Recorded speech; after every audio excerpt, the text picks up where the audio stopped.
Jesse Livermore, whose fortune was estimated at over $100 million, never did anything in his life but play the market. Everything Jesse Livermore touched turned to gold, it seemed. All they had to do was to press a button and the stock would go up 10 points. And that meant, of course, that Jesse Livermore would make a lot of money. So the average American would look at this and say, gee, if only I knew what he was doing, I could make money too. How do you get in on Jesse Livermore's brains? Money was not the end for this man at all. Money was a very peripheral thing for him. But beating the odds, winning a game, that was his objective. He was a numbers man. He lived by the numbers. He took an elevator by the numbers. He came into town by the numbers. Everything was done by numbers. When he left his house in the morning, he did not leave at 8:10. He left at 8:07. All of the policemen knew, because of his time schedule, that he would be going down Fifth Avenue, let's say at 8:37. Well, of course, traffic lights were hand-operated then. Had policemen on boxes. So the instant that they saw his car, the lights were green. He never stopped for a red light.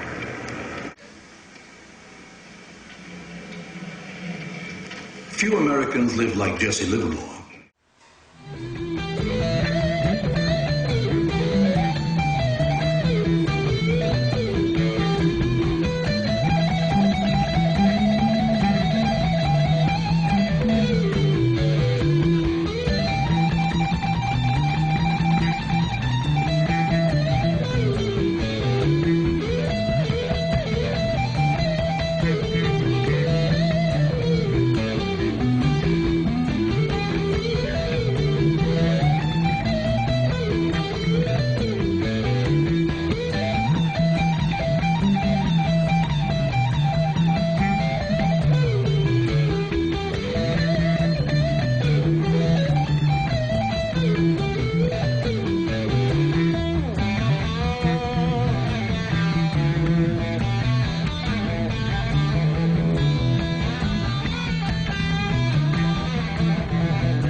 And 30s, one of the big features of the stock market is the fact that it wasn't controlled and that operators could do a lot of things that are not permitted today. One of the most common tactics was to manipulate the price of a particular stock. I would say that practically all the financial journals were on the take. This includes reports for the Wall Street Journal, the New York Times, the Herald Tribune, you name it. So if you were a pool operator, you'd call your friend at the Times and say, look, Charlie, there's an envelope waiting for you here, and we think that perhaps you should write something nice about RCA. And Charlie would write something nice about RCA. And what's happening is the stock goes from 10 to 15 to 20, and now it's at 20 and you start buying. Other people start buying, 30, 40. The original group, the pool, they stop buying. They're selling you the stock. Now 50, and they're out of it. And what happens, of course, is the stock collapses. The SEC was becoming a powerful factor, and the rules were changed. He couldn't operate freely, buy and sell, the way he had in the past. And he couldn't adapt to the new regulations. So in a sense, his playing with the market was over. And I think a great deal of his interest in life was over at that point. The game was gone. In 1940, the day before Thanksgiving, a photographer snapped this photograph of an old and very tired Jesse Livermore. Several hours later, Livermore would go into a men's washroom and put a bullet through his head.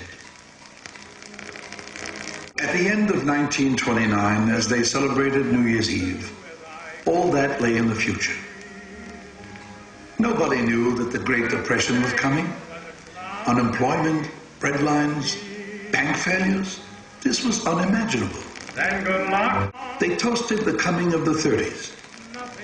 But somewhere, deep down, they knew. The party was over.